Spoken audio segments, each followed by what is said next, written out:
গৌরবের ৬০ বছর পূর্ণ করল বাংলা ভাষার প্রথম টেলিভিশন চ্যানেল বাংলাদেশ টেলিভিশন।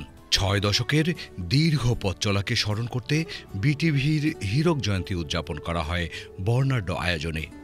হীরক জয়ন্তী উদযাপন উপলক্ষে বাংলাদেশ টেলিভিশন ঢাকা কেন্দ্র বর্ণিল সাজে সাজানো হয়।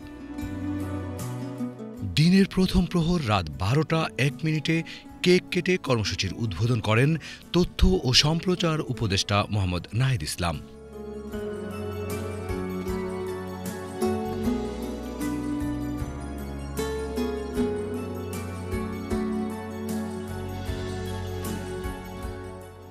সকালে বেলুন উড়ানোর মধ্য দিয়ে দিনের কর্মসূচি শুরু হয়। বেলুন উড়িয়ে দিবসের কর্মসূচির উদ্বোধন করেন বিটিভির মহাপরিচালক মোহাম্মদ মাহবুবুল আলম। বাংলাদেশ সব রাষ্ট্রটি যেমন ছিল, বাংলাদেশের রাষ্ট্র পরিচালনা যেমন ছিল, তারই আলোকেই বাংলাদেশ টেলিভিশন চলেছে। কখনো কখনো প্রাপ্তি ছিল, কখনো কখনো অপ্রাপ্তির গ্লানিও ছিল।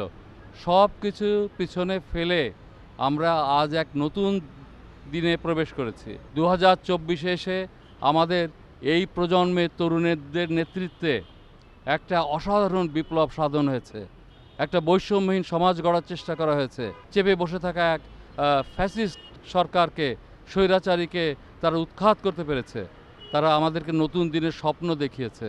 আমরা যেন আগামীর নতুন বাংলাদেশ গড়ার ক্ষেত্রে আমরা সবাই সচেষ্ট হই এবং বাংলাদেশ টেলিভিশন সেই নতুন বাংলাদেশ গড়ার পেছনে সকল উদ্যম তারা নিয়োগ করবে।